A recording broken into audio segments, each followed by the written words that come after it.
నాకు కోరిక అండి. హిట్ సినిమా తీసిన తర్వాత అక్కడ కూర్చుంటానండి నేను. మీలో ఎంతో ప్రతిభ ఉంది, చాలా గొప్ప విద్వత్తు ఉంది.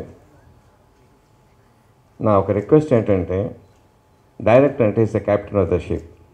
దయచేసి మళ్ళీ అది తీసుకురండి. Thank you. All the best everyone.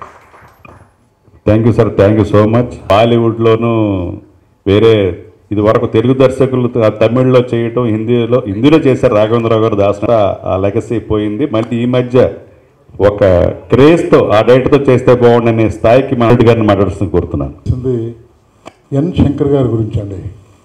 ఎందుకంటే ఈ కార్యక్రమం 4వ తారీఖున డైరెక్టర్ డే చేయాలి అని ఆ రోజు పట్టుపట్టింది ఆయన. ఎందుకు చేయాలి అన్న దాని మీద ఒక దర్శకరత్న దాస్ నారాయణరావు గారి పుట్టినరోజు అని చెప్పి పెద్దలందరినీ కూడబలికి తీసుకొచ్చి ఒప్పించి ఈ కార్యక్రమం 6వ సంవత్సరంలోకి వెళ్ళటానికి కారణం ఆయనండి. కాబట్టి డెఫినెట్గా ఆయనకి కృతజ్ఞతలు చెప్పుకోవాలి. అలాగే ఇంకా అన్ని విషయాలు కూడా అందరూ చెప్పారు.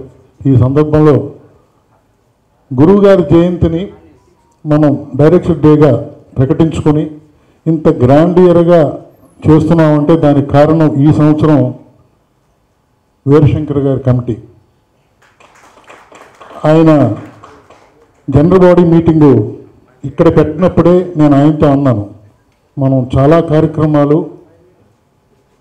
ప్రపంచానికి తెలిసేలాగా చేయబోతున్నాం, ఆ కాన్సెప్టే నాది అన్నాడు ఆయన ఆ రోజుని. ఈ రోజున డైరెక్టర్స్ డే అనేదాన్ని ప్రపంచవ్యాప్తంగా లాల్ బహదూర్ స్టేడియంలో చేయడం అనేది చాలా పెద్ద వెంచర్ అండి అది. దానికి తను అందరినీ కూడబలుకుని సెక్రటరీ గారితో, ట్రెజరర్ గారితో, మిగతా కమిటీలతోటి కూడా ప్రతి విషయం మాట్లాడి అందరూ పర్మిషన్ తీసుకుని ముందుకెళ్తున్నాడు ఆయన. మీ అందరి ఆశీస్సులతో ఈ కార్యక్రమాన్ని జయప్రదం చేయాలని కోరుకుంటూ, ఇప్పుడే అందిన శుభవార్తని చెప్పారు మారుతి గారు, చాలా అది మన సక్సెస్కి ఎక్కువ అన్నమాట. చాలా సక్సెస్ స్టార్టింగ్లో ఉన్నాం, ఇటువంటి చాలా చాలా చాలా జరుగుతాయని చెప్పి ఆ దేవుణ్ణి కోరుకుంటూ థ్యాంక్ యూ వెరీ మచ్ అండి.